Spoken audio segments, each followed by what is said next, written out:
Do you know there's certain things you can do in the ATM business to save you time? Stay to the end of the video and I'm going to give you the top 5 ways that you can save more time in the ATM business.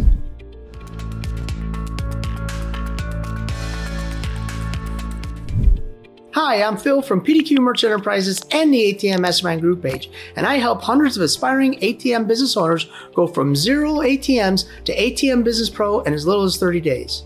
Always remember, here at PDQ Merchant Enterprises and the ATM Mastermind group page, we buy your freedom back one transaction at a time. Without further ado, the top 5 ways to save even more time in the ATM business. All right, so when you're in the ATM business, I just want to give you an idea. You want to allocate about 1 hour per week per stop. That'll give you travel time from stop to stop and also give you travel time from the bank. All right, but there's even more ways that you can save some more time. Point number 1 is alerts. So Phil, what are alerts? So you can set up on your ATM, through your ATM portal, through your ATM, an alert. Now, alert would be for low cash, it'll be for paper that's out, it'll be for the cassettes jammed, it'll be for communication errors. And what you want to do is you want to set those parameters up on your ATM and then correspond those parameters with your ATM portal. This will send you a text message and an email in case you get any, because there's any challenges. So let's say that you got a low cash, your ATM will send a message to your texting service and or ATM portal, and then it could send you an email. Therefore, you know what? You could say, oh, you know what? I know that, tomorrow I'm going to have to fill that ATM. And therefore, it doesn't require a service call or a fire drill. So setting alerts is a good way to minimize the time that you have to go out to get a location, but it also helps you maximize your time with your family. Point number 2, wireless devices. Now, this wireless device has been out for almost 10 years. When we first started putting ATMs, we weren't a big advocate of the wireless device, but over the years, we've been becoming a big advocate. Just for the simple nature that what happens is from time to time, the internet goes down and or the location, they switch internet provider and they don't always let us know. So what happens is if we didn't set the alerts, then you know what, the ATM might not communicate for 12, 14, 16 hours. We don't know about it. Or if we do set the alerts, we can see that, you know what, the ATM isn't communicating, we have an issue.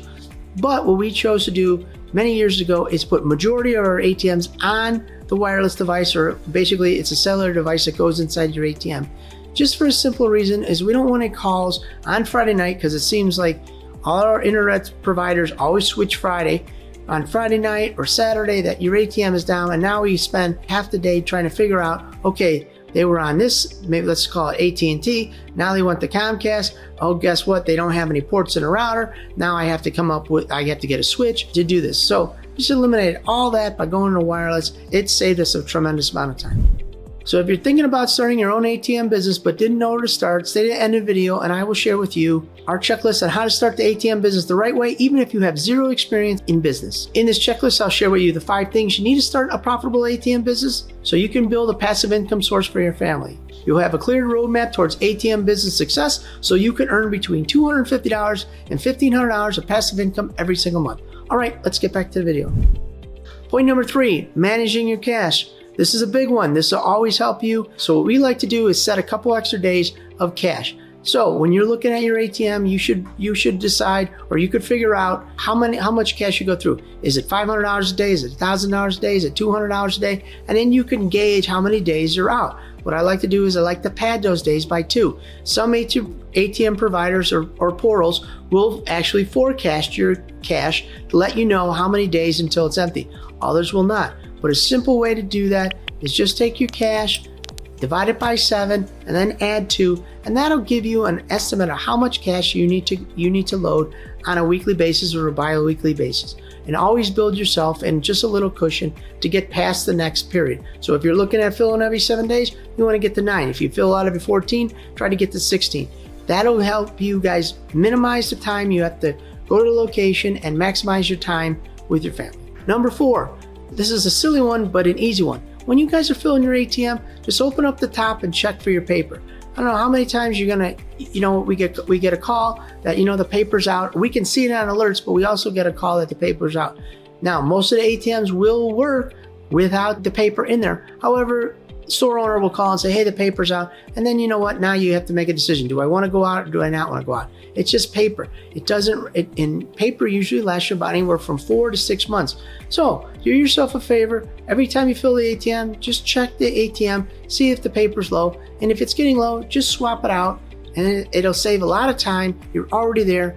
And instead of having a service call with paper, and sometimes the paper jams when it gets low, this will save that annoying paper jam service call. And point number 5 is this one always saves you time, not right away, but if you get a service error, and that's updating your ATM to the latest greatest software. You know what? We usually have Nautilus, Yosemite, Gen Mega, and Triton. They usually come out with 1 or 2 updates. It seems like every other month. So what you want to do is about once every 6 months. I like to do it on June and January. I like to update the ATMs. That way it has almost the latest greatest software at any given time. And now, if you get yourself in a situation and something's wrong with the ATM, you don't know where to go, and you call Gen Mega or you call Nautilus Yosemite, and you're saying, hey, I got an issue, the first thing they're going to do is they're going to say, well, what's the software version here? Then they're going to say, whatever, 0.08. And they say, oh, we're on 10. You got to be at least 10 or I'm not going to talk to you. But if you upgraded your software twice a year, then you know what? More than likely, you will be on the current software that they'll say, you know what? Okay, I can't talk to you just as long as you're over 0.5 or just as long as you're past 0.6. That way, you will save time, because if you're not there, then the next thing you got to do is you got to go back to your home location, download the software or get a thumb drive, go back out to the location, upgrade it to the latest greatest. And now you save all that time, and then you call them, and now you're asking, well, how can you help me fix the problem?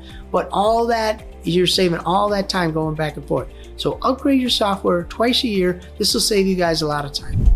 So if you're interested in starting your own ATM business, I want to invite you to our free checklist entitled ATM Business Passive Income Checklist. The 5 things you need to start a profitable ATM business, where I'll share with you the 5 things you need to start a profitable ATM business so you can start earning passive income, make more money, and spend more time with your family. So if you're interested in this journey, click the link down below and start your journey today. Again, this is Phil from PDQ Merchant Enterprises and the ATM Mastermind group page, where we buy your freedom back one transaction at a time. Thank you guys very much.